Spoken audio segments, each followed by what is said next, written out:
So this is what you see when you first open Uvtools. Now here you can see it's telling me there's a new version available. I'm not going to download that one at the moment.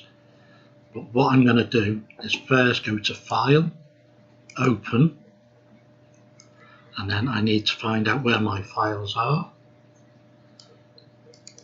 So in this case it's work in progress,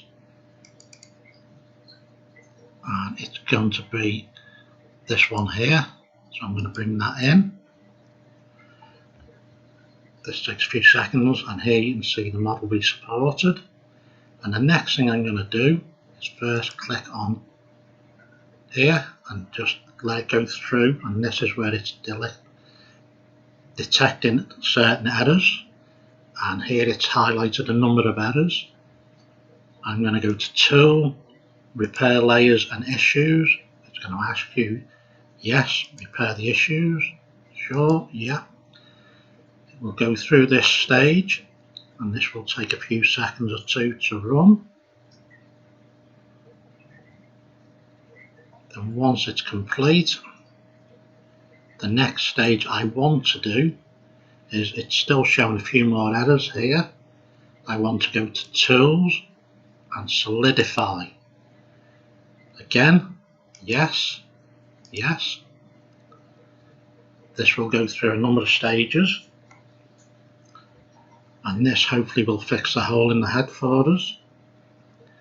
Now we will need to just go through and detect again errors, just so it knows and it wipes off any of the previous ones to see what other errors we've got. Now this is saying there's a couple of issues along these lines here that I will need to fix, and I think those will mainly be around the hair. So this is a section where I know there's issues in the hair. So what I suggest is we'll go down to here and we'll scroll up until we see the error occur. Now here we can see it's starting to print in the middle of nowhere. Now you could go in and try and add support. We'll just have a look what happens. So the next frame up, you can see it's starting to connect here. So what I would do here, I will go up to Pixel Editor, and then here we've got different things. So I will knock the brush size up to say 3.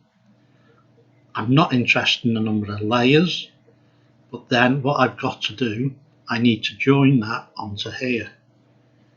So to do that, I'm going to press Shift and left click and just join that up, and then I'm going to apply this here, click yes.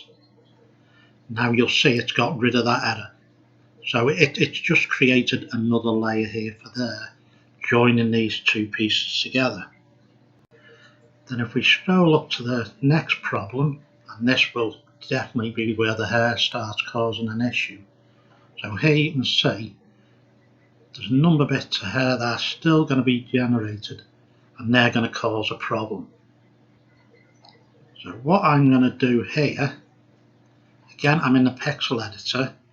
In this case I'm going to knock this up to a brush diameter of say 10, and I'm going to change this bit here where it says layer depth below or above.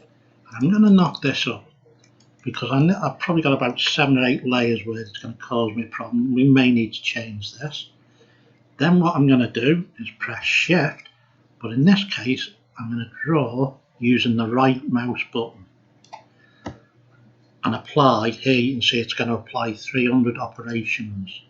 Yes. And what this will do, it will slowly delete certain parts, but here you can see it's missed one. So again, Shift on the keyboard, right click, apply, yes, and slowly we're working our way through until there's no more. So here we've got a few issues. I can be a bit bigger, it's not going to be a problem. Click OK, and here you can see we've still got one issue, so if we get rid of that. And I'd say if you mess around with the size of your brush, you'll see Now we've got no errors and this will print. Now you could leave them not fixed, but what you can end up with is floaters in your resin which can damage your FEP on your next print if you're not aware of it. So the final thing we've got to do is now save. Now you can save it and it'll just overwrite your previous file, but what I like to do, I like to call it a different name, so it'll automatically call it a copy. I just like to put final. You don't have to do this, this is just something that helps me to realise which file I'm picking. And the next stage for us will be, once this is done, would be bringing it back into Chitterbox and then filling the bed full of different prints and possibly mirroring. This I'll show in the next stage.